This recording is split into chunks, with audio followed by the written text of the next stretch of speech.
How to read a food label. All right, this is a box of power bars, cereal bars, whatever it is.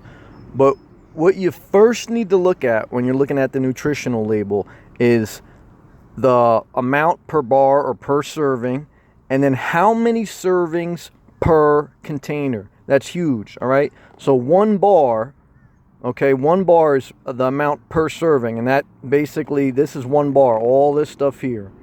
But this is how many bars, this is how many servings are in this entire box. 5.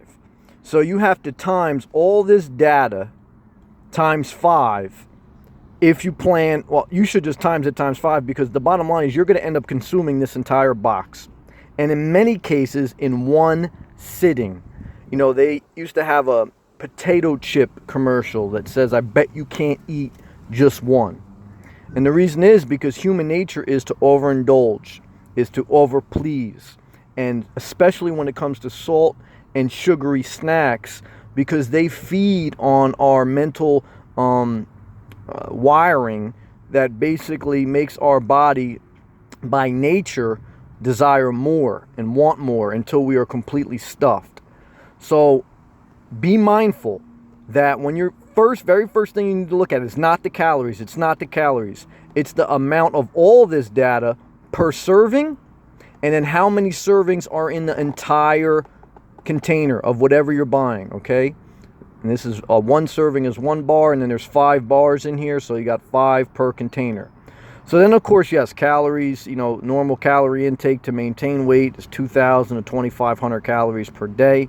Okay, obviously, if you want to lose weight or whatever you're at different, but that's the standard. You know, you got to add up all your calories. 2,000 to 2,500 will maintain your current weight.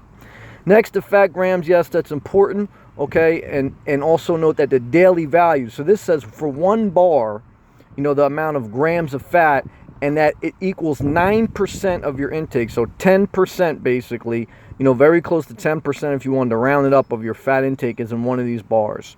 So just note the daily value percentage on this entire row here, and then what value you're reading. So total fat and saturated fat, yes, that's important. But to me, when you're talking about processed and boxed foods, you know, I look at, again, the servings per container, and then I really scroll down to, when I'm talking about this, I just generally look at the calories. I look at the sodium, because it's a packaged good, okay, and sodium, which is basically salt properties, can be very high. You're estimated to be allowed 2,300 milligrams, okay, per day of sodium to maintain good health. This has 45 per serving, okay, which is only 2% of your daily intake, which that's very good. That's nothing. So then the other thing when you're talking about boxed goods, okay, is sugar content.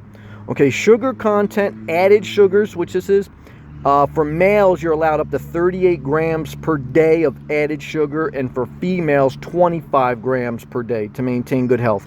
Now, they don't have a daily value on the sugar grams per day, but if you do the research, that's what you'll come up with. That's what I came up with.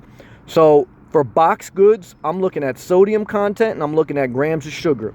Calories and fat can be very misleading metrics if you have skewed or if you have too much sugar and too much sodium.